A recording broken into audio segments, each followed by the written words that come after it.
according to a new report from CMHC, Canada is projected to be 3.45 million homes short of the amount that we need, which could lead to up to an 89% increase in prices, which I don't think I need to explain would be catastrophic. And what's even scarier is that we're building at a slower pace than we originally anticipated, even as Prime Minister Trudeau does his best to convince Canadians that they're on it by doing things like incentivizing builders to build purpose-built rentals, which is ultimately probably going to benefit the builders significantly more than anybody looking to rent a home in the next 10 years. So what does this all mean for you? Well, I'll get to that in a second, but before we do, my name's Nolan Matthias, and if you want the latest Canadian real estate news, this is the place for you. And if you're looking at the screen right now and you're going, hey, I know Nolan, why aren't I subscribed here?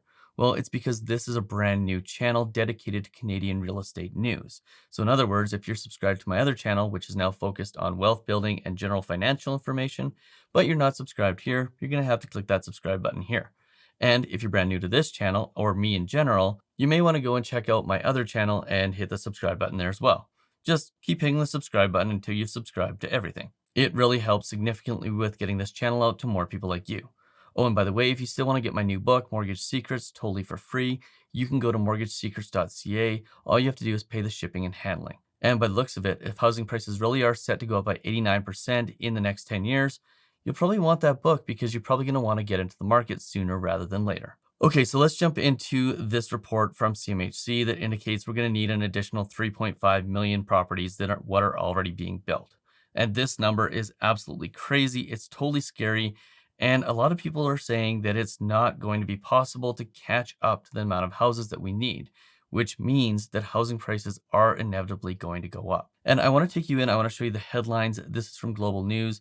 Canada on pace to build fewer, not more homes by 2030. There's also headlines that talk about the fact that we need 3.5 million more homes than what we're going to have in 2030. But the reality here is that we're not building enough, we're not building it fast enough. And like I said in the intro, building for purpose-built rentals and giving a little bit of a tax break there to builders, not necessarily to the end users, which is renters or homeowners, well, that is probably not going to be enough to get to where we need to go. So the government needs to do more, significantly more. And regardless of your politics, you need to understand that the government right now is doing only the things that they need to do in order to get the most amount of votes by creating a perception of doing something that will benefit people like renters when it probably actually doesn't benefit renters or anybody at all. Now, I want to take you in and I want to show you the data here. Now, this is a complicated report. It's complicated data, primarily because they've added a whole bunch of somewhat unnecessary columns. I guess it's necessary for the information that they're trying to get across, which is an update to a previous report. But I want to show you the actual data that matters here. And the key data is this column here, projected housing stock in 2030. This is the 2023 estimate. So this is what we're estimating as of today. Total housing stock is going to be 18.19 million across Canada. Currently, as of 2023, it is at 16.53 million homes. So that means we're expecting to build about 1.6 million more homes, and that is substantially less than what we need. By the looks of it, we need, according to CMHC at least, about another 5.1 homes between now and 2030. And subsequently, this is where we end up with our supply gap. So the amount of homes we need in different areas. Now, as you can see, the majority of the homes that we need are primarily needed in 3 provinces, Ontario, Quebec, and British Columbia, with an additional 1.48 million homes needed in Ontario, 860,000 in Quebec, and 610,000 in BC.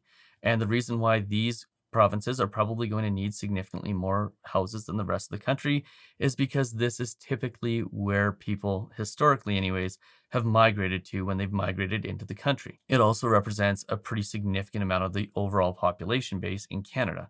In fact, about 25%, if I'm not mistaken, lives in the GTA area alone. Now, what's interesting here is that they've revised the numbers down in Ontario from 1.85 million to 1.48 million, and that's largely due to the fact that people are choosing other provinces to live in. One, because incomes aren't expected to rise significantly in Ontario, and 2 is the overall cost of living there. And you can see in places like Alberta, the number of houses needed has gone up, and this is largely due to the expected increase in average incomes in that province. Now, one thing you have to keep in mind when you're looking at reports like this is they're holding all else equal. That's a term in economics. It's called ceteris paribus, which means that they're only looking at 1 or 2 variables. There may be other things that pop up that change these numbers, like government policy, maybe restricting new immigration, or government policy to create more houses. But this is designed to look simply at population growth versus houses being built and how much we are going to need. And the numbers are, like I said, very much staggering. And that is what could lead to a significant increase in housing prices over the next 10 years. Yes, even more than they've already gone up. The baseline expectation, if nothing is done to increase the number of houses built or reduce the population growth, is that housing prices are going to go up by 79%. Now, if there's low economic growth, that's expected to be 69%, or high population growth, it's expected to be 89%. But the reality here is that housing prices over the next 10 years are almost certainly going to increase. And again, that is largely due to the supply problem we are creating. And the supply gap could end up being as much as 4 million homes that we're going to need that aren't going to be built. And again, that depends on what the economy looks like over the next 10 years. But at the minimum, it looks like we're going to be 3 million houses short. And if we're 3 million houses short, that means values go up, and there's very little that could be done to stop that, barring some sort of economic catastrophe that would have all of us feeling a significant amount of pain. And trust me, that is not something anybody should be hoping for. So before you go in and hope that the market's going to crash in the comments section, think about the fact that if you're hoping for that, you're hoping for not only yourself, but many others to feel a lot of financial pain. Now, the sad thing here is they have the conclusions and next steps. They really don't have any conclusions. They don't really have any next steps. They're looking at the number of rentals that would be needed to increase affordability across the country.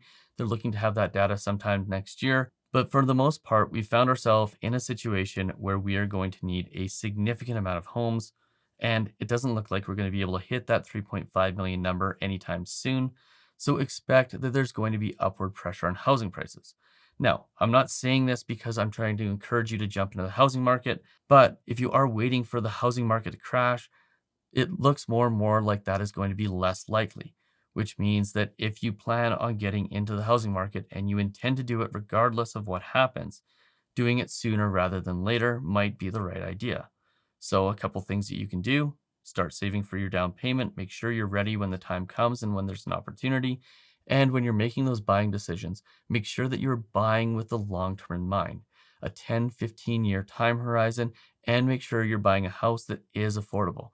Don't go out and buy a home that maxes out all of your expenses on a monthly basis without allowing you to put aside a pretty significant amount of your income into savings. Savings right now is going to be the key between the people who lose their houses if things go bad economically and those who don't. So savings, savings, savings, and making sure your lifestyle is in check with the amount of money you make are the two most important things when it comes to your finances in 2023. Oh, and if you want to know more about why this is so important, make sure you check out this video here where I talk about how banks might start deselecting clients and what you need to do to make sure you don't find yourself in that situation.